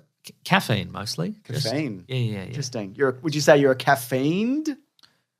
No, it's not a real word. No, you wouldn't say that? I'd say if I don't have a lot of caffeine every day, I'll die. Okay. I would say that. But I Sounds like a bloody got caffeine to 2 me. volumes of the Big Book of Cyberpunk, Oh, which is an my enormous God. anthology of like cyberpunk short stories and all sorts of bits and pieces. Just really a bunch of like fundamental like cyberpunk media that isn't like the very like the stuff you would know. Like Right, it's not anything like William Gibson or Bruce Sterling's like major works that you'd already know. There's some hidden gems that are like quintessential to that genre. Right, okay, yeah. There's a Janelle Monáe story in there. Oh, really? That she wrote? Yeah. Oh, okay. Yeah, there's all sorts of stuff in there. Interesting. It's huge. And it's got like a I don't know, it's just good stuff. Okay. Yeah, I think, but I'm looking forward to it. It's going to take me a while to to get chip through away it, at I it. think, yeah. There's Because they're a- like 700 pages each. So. There's a show that came out on HBO Max called Scavenger's Reign last year. Okay, Which I think might be coming to Netflix Unfamiliar. somewhere. And that's a cyberpunky something. Okay, right. Apocalyptic maybe, whatever. And So the I other wanna thing watch I was that. going to say Oh, is what was the other thing? linked to it. I'm like, I should probably check out like some audiobooks. Yeah. And there's I think it must be a newish version of the William Gibson classic Neuromancer that is it's narrated by hang Tom on. Bombadil? No, Jason Fleming Oh. from He played yes. Mr. Hyde. Yes, In among League other of things. Extraordinary But Gentlemen. he's probably most famously for being in your Guy Ritchie Yeah. type stuff. And you know? Alex G. And he's in Alex. There's a G, big yes. top hat. Yeah. Okay, cool. Yeah. Well, I watched 2 horror movies. Oh yes. One was Abigail, which is about a child vampire. Uh-huh. I was like, this reminds me of the movie Ready or Not. Oh yes. And it's the same directors. So that'll that do it. makes sense. I Okay. enjoyed it. A lot of fun. A little girl vampire gets loose in a kind of a spooky little house. The juice is loose. The juice is loose. And then so a group of like mercenaries who were contracted to kidnap her realize, oh, this is a vampire situation Mm-hmm. and we're going to have to kill a little vampire. Okay. I enjoyed it a lot. Mm-hmm. And I also watched, it's also a horror movie, but very different in tone, Immaculate, which is the Sydney Sweeney story, where it, without spoiling it, if you haven't seen it, it does feel like it's like Your Omen. It's kind of like a spiritual kind of successor to The Omen. It's like Interesting, a okay. demonic kind of birth and cult and all these kinds of things happening. But it's not what I thought it was. So I was like, Ooh. oh, that's an interesting kind of twist on what I thought was kind of a standard kind of, you've got a demon baby inside you, Okay. whatever. Oh, it's also Nuns on the Run. It's also Nuns on the Run, and then it blends into Sister Act 2 Wow. and Father of the Bride. It's all the same universe. No original stories anymore. I is there? agree. But I enjoyed both of those immensely. Immaculate's more upsetting, by the way. Okay, It's interesting. much more upsetting. I would love to talk about it in depth, but I won't because you should watch it, and then maybe Well, talk maybe I'll about watch at it some and then we point. can talk about it another time. All right, cool. That sounds Okay. good. Yeah. We'll do an immaculate episode. I mean, every week we do an immaculate episode of this podcast. Don't Yeah. Because you're a caffeined? No, No? not a real word. Hashtag caffeined. No, it's not going to work. It's already working. Mason, Yes, what's the next segment of the show? Is it the letters segment? it is actually. God damn. You didn't give me a chance to do a big reveal there. People were going to be shocked. Okay, you could do your reveal. It's the letters theme. Wow. And here's the letters theme. How does he do it? Is it caffeined? The classic one was letters, oh letters, we love you. Some letters, they're only a day away. We're going to hear right now, we're going to do letters. Send us a letter Send us a letter. hashtag Weekly Planet Pod on Twitter. Or weeklyplanetpod@gmail.com. Yeah. I got one here from Sunshine in the Funshine. Love It's hashtag Weekly Planet Pod. Do either of you speak any foreign languages? And just for funsies, could you please give us your best American accent? James unintentionally did give a hint of one, and it sounded pretty good. I could maybe do it if I had to. If somebody said something to me, I might be able to parrot it back to them. But I couldn't. Oh, in a mocking way. Yeah, I couldn't just do it. Okay, well, could you mock this person who emailed in? Yeah, It's just the okay. first sentence. Oh, g'day, mate. No, wait. American accent. Oh, yeah. What was that one that I did then? That was Australian. Was that my regular voice? That was your regular voice, yes. Do either of you speak any foreign language? No, I can't do it. No, right. I can't do it. Do we speak any foreign languages? In Australia, No. when we were going to school, you had to learn Italian first. And then I was forced to learn Italian for a bit, which I didn't. And then I was forced to learn Indonesian for a bit, which I didn't. And I speak no foreign languages. The closest I ever got was when I lived in Tanzania. I spoke a little bit of Swahili. Interesting. But that's all gone. And Can you do a fun Swahili accent? Yeah, absolutely. Here it is. G'day, mate. But Claire has a really good ear for languages, so she got much better at it than me, and she can pick up on that kind of stuff. Interesting. But, okay. No, and I get frustrated by it as well. Like it really like annoys me that I'm so Right. stupid. I So that understand. makes me go, fine, I won't even do it then. Right. I don't even want to learn it. So I did Italian and then I did Japanese. Mamma mia. But thank you. That is good Japanese.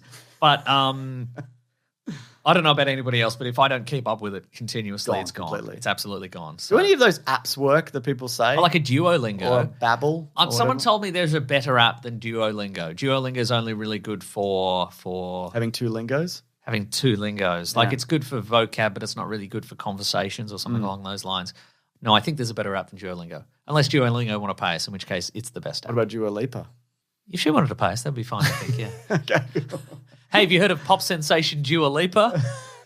I haven't, but If she wants to pay us. if she wants to pay us, yeah, that's fine. Yeah, I don't know any of us. She's one of those artists. It's like Taylor Swift. I don't know any of her songs off the top of my head. But if you heard this song? Yeah. I would go, yeah, I have actually. From I've the heard Barbie it soundtrack. I've heard it in a shopping center or whatever. Yeah, absolutely. Wow, what a gift. What a gift, exactly. What's yours, Mason? Here's a couple of emails. Mm-hmm. This one is from Russell. Russell? Dear James and Meso, what's the greatest comedian to dramatic turn ever? Bryan Cranston and Woody Harrelson might be the obvious choices, but I they're say good. Hugh Laurie should get special praise as well. Yeah. I That's mean, from he did William. House, but it nothing. says Russell and then it says William, so I don't know what's going on here. Okay. Well, Lies. Robin Williams. Robin obviously. Williams, yeah. Jim Carrey did a good comedic turn. Bill Burr. Bill Burr, yeah. Bill Burr in, of course, The Mandalorian. Has he done other He's in dramatic Breaking Oh, of course, he's in Bad. Breaking Bad, of course. Yeah, that would be mine. I think Bill Hader.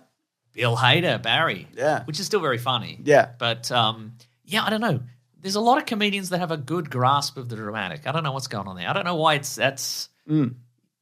It always feels to me like a dramatic actor that's turned comedic feels less authentic than a comedic actor. who's Feels got- bad. Feels bad, I Feels think. like they're not naturally good at that. That's exactly right. yeah, it feels awful when they do Yeah. it. My take's Bill Burr. He's Yeah, good. He's I do like Bill Burr. Good and authentic, he feels. I don't Yeah, know. absolutely. Anybody better than that? Better than Bill Burr, Yeah. Randy Newman. Singer-songwriter Randy Newman. Yeah, sure. yeah. Absolutely, Yeah. What's one that you think hasn't worked, where they tried to do like a turn and you're like, this isn't working for you, bruv?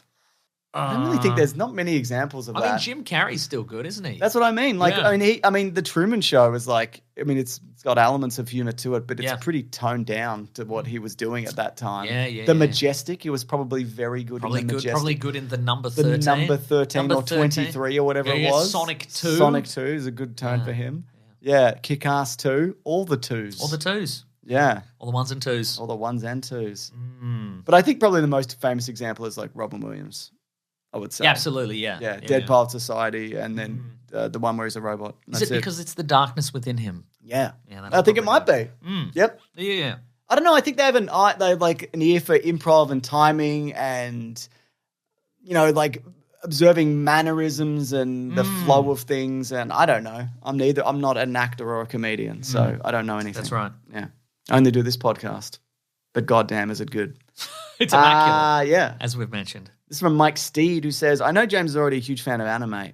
It's true. That is true. But as this is anime adjacent, a la The Last Airbender, I wonder if you've seen Blue-Eyed Samurai. The whole thing is beautiful and the story is excellent. One for the What are we reading for sure? I need to watch it. I watched some of it and I enjoyed it. Yeah, I didn't, I'll do it. Life got in the way. And I'll do it. Every movie we had to talk about got in the way. And I have to watch The Acolyte soon, which is apparently good. All the first screenings are like, this is Star Wars like you've never seen. Because I can't see anything. It's so dark. What? Is it? Yep. Oh, I was hoping it would be because it was good. Nope. No, it's just dark. That's right.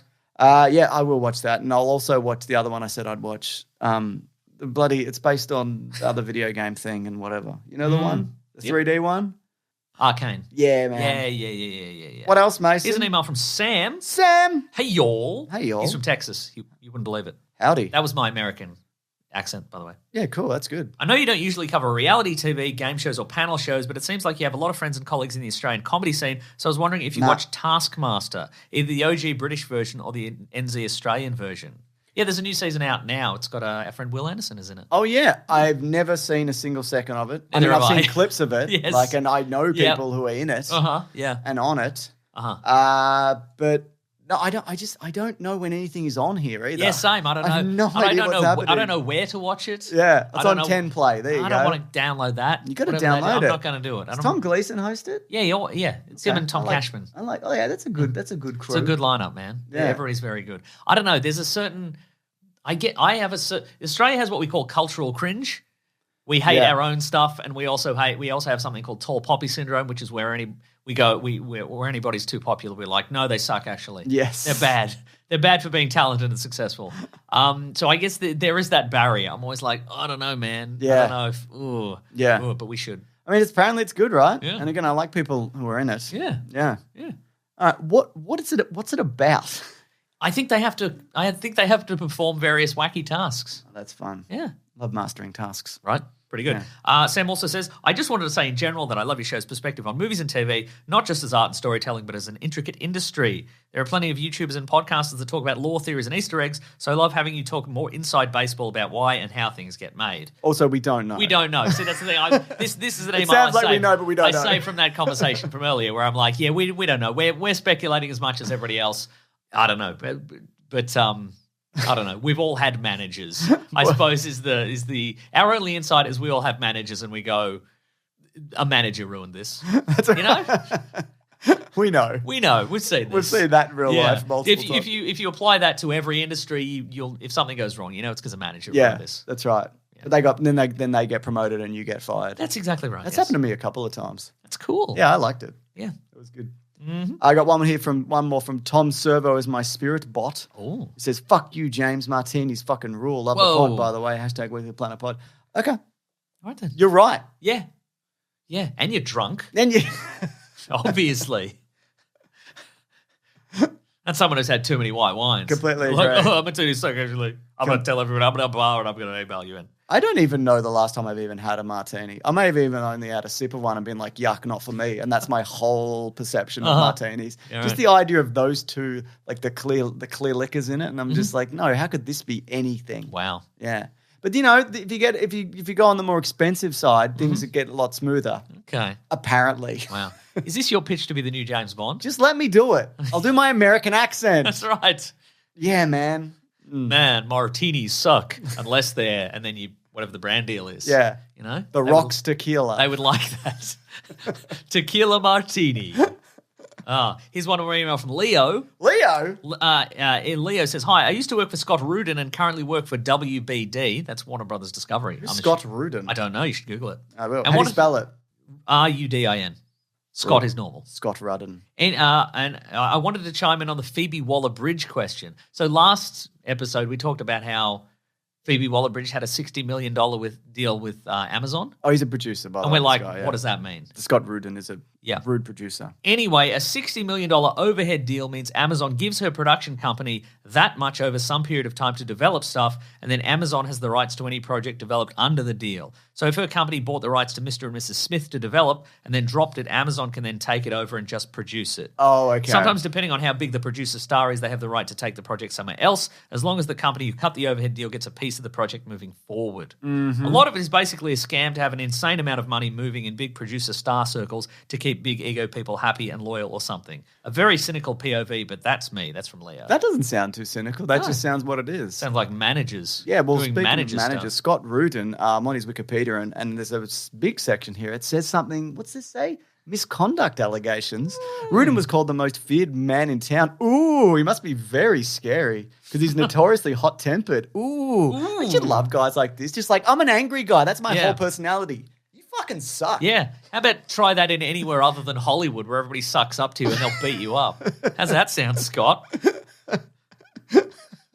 Come to Melbourne and try it in the line outside Revolver. See how far you get. Tried an ACDC. He wouldn't have the guts, Mason. No, he wouldn't. Yeah. Try it at the Tote. They'll kill you. They'll kill you at the Tote. They'll stuff you in a bin out the back. Why are people like that, I don't genuinely? know. Try it outside Flinders Street Station under the clocks, Scott Rudin. They will twist your head off. Melbourne's not even tough. No. It's tougher than Hollywood. Oh, man. Yeah. Scott Rudin. Yep. He's a rude dude. Yeah. Good for him. Oh, he's one of the 19 people who won an EGOT. Wow. Good for him. He's demonstrated a long-standing pattern of abusive behaviour towards his employees, including physical abuse, such as throwing objects at his assistants, and one time breaking an assistant's hand with a computer monitor. In an article, he was also accused of having victims sign non-disparagement agreements and having the victims' film credits increased or retroactively decreased after quitting. Interesting. I don't know. I feel like also a guy like that, one day someone's just... they're going to cave your fucking head in. Yeah. Like you're going to push the wrong person and they're going to pick up a computer monitor and they're going to kill you with it. Yeah. So just bear that in mind. Cool stuff. Cool stuff. Folks, that is the whole show. What are we going to do next week, do you think? Well, maybe we could do those deals that didn't deal. Like the big deals that they got. But big deals. And then they never made anything Big with deals. the money. Unless there's a big movie coming out. Is there a big movie Well, we could talk about Garfield. I don't want to do that. You like Garfield, though. You like him because you're like him because you love lasagna and you hate Tuesdays. It's actually so true. But I hate all days. Okay. So I'd rather not have any days, quite frankly. Okay, that's fine then, I guess. Let me check if there's something coming out next week while you're talking about what's happening. Is it Bad Boys Ride or Die, or is that the week after? Fucking talk about Bad Boys. I didn't see the last one, and I haven't seen the first one. Well, get up to date, man. What are you doing? I don't like any of those. Get I up don't to like date by them. watching all of them. That's June 6th. Okay, so we've got a week. No, the week after that is The Watchers, which I do want to talk about. I don't want to watch Okey-dokey. Bad Boys. All right, I don't fine. want to watch it, Mason. Wow. Unless you really want to watch it. I thought we were bad boys. Bad for, boys! I thought we were bad boys for life, ride or die. We do Ride or Die, Mason, but not fine. If people really want us to talk about Bad Boys 4, I would be excited Fine. for you to just watch this one after having not watched a Bad Boys movie in 20 years and just... well, apparently some people think it's better than the other ones or Great. something. I don't know. That's terrific. I love that. Don't like Folks, it. thank you so much for listening. We absolutely appreciate it. Thank you for telling your friends about the podcast because that is how we get new listeners. And thank you for leaving a 5-star review on your podcast catcher of choice. If you do such a thing, James will read it out on the podcast. I'm going to read it out right now. Do it. This one's from Master Mike 890, says, finally caved. I hate writing reviews, but my love for this podcast is greater than my hatred of rating things. So here are your 5 stars, boys. We did it. Got him. We got him. This is Matt Sosa, who says, I don't hate it. It's not that bad for one idiot talking to himself about imaginary people for an hour and a half. Been listening for 10 years now. Whoa. Since 2013. I always look forward to That's it. about brightening how up long my we've been Monday. doing it. That's true. And being alive. That's right. We're children. That's right. We're literal children. Goo goo gaga. We have the Jack disease. That's from right. the movie Jack. That's right. Yeah. Why are we so cynical? Because of the Jack disease. But we're not friends with Bill Cosby, who was in that movie. We're not friends with him. That's right. No, that's right. Yeah. Unrelated. We don't like him. That's absolutely true. Folks, if you want to get into contact with us, you can go to weeklyplanetpod@gmail.com. You can also go to the Planet Broadcasting Great Mates Facebook group or the Weekly Planet Podcast subreddit and Discord for fun civil chats about podcasts and pop culture. Thank you to Fidel and Maisie and Sarabi for moderating those forums, keeping them all Beautiful going work. and doing the TikToks and the Clips channels and all sorts of stuff, which you can subscribe to. Yep. I can only assume you can subscribe on TikTok. Free. I love that. I love that for us. It's free except all the data they're mining from you. Nothing's bloody free. If you're not paying for something, guess what? You're the product. That's right. I'm breaking news. I'm the fucking news mason. That's right. You're the news. Now sit down. Sit and have a little time. The news doesn't sit down. There's no time. It's nearly time for your little nap. That's true. That's right. Well, can we do more news when I wake up? We can do some more news when you wake up in a week's time. Will you be gone? Yes. If you want to follow some people on the socials, first follow our friend Rob Collins. He's at Raw Collins on Twitter. He's at The Weekly Planet on Twitter. He keeps you updated on all things The Weekly Planet. I am Wikipedia Brand on Twitter and Nick Mason on Instagram. James is Mr. Sunday Movies everywhere. If you want to support the show, you go to patreon.com/Mr. Sunday Movies. Chuck in $1 or an amount that you would not miss that is not important to you, because we will take that money, but we won't take you the money you need. We won't. You keep that money. Yeah, you need that. You need it for sandwiches and petrol. That's right. Or gasoline, as they call it. I agree. Why do they call it Gas Town? Why? What should they call it? Petrol Town? They should call it the Petrol Station Town. Petrol Station Town. We should call it 7-Eleven, the town. Yeah, okay. It's good. Okay. Yep. But if you have some big-time money to spend. Oh, yeah. If you're a big-time wasteland-dwelling warlord and you've got so many bottle caps or bullets or whatever to spend, all you need is $9 per month. You go to bigsandwich.co, you sign up there. We give you all sorts of bonus podcasts and early videos and video game let's plays and audio commentaries, movie commentaries. We've got it all going on there. We've got it all going on. We do, really. We've got some Mad Max stuff. You better believe it. Oh, my God. There's so much Mad Max stuff here that you won't actually believe it. You won't believe it. Yeah. You won't believe it. You'll see it. You won't believe it. And that's the news. That's right. Folks, thank you to The Brute and the Basilisk and Rackham for all our musical themes. Go to TeePublic and get a T-shirt. Search for The Weekly Planet. I agree. Yeah. Anything Next week, Garfield. No. I don't want to see it. I don't like how he's got one eye and they're squished together. Oh, yeah. Give him two eyes. What's he look like under that forehead skin? Exactly. What's going on there? He's got a gap in his skull? Yeah, he must. He's got a full gap in his skull. Got a full gap in his skull. Wow, visor-shaped gap in his skull. I don't want to watch Garfield. I might have to take my kids to see Garfield at some point. If you were to put some sort of vacuum on his face, yeah, it'd suck out one big eyeball with two pupils in it. That's what I'm saying. Ugh. Yeah, it looks like one of those sponges you wash your car with. You know those ones? Yeah, sure, absolutely. Yeah. That's cool. terrific. All right. That's the whole show, folks. Grab that gem. We'll see you next week. Goodbye.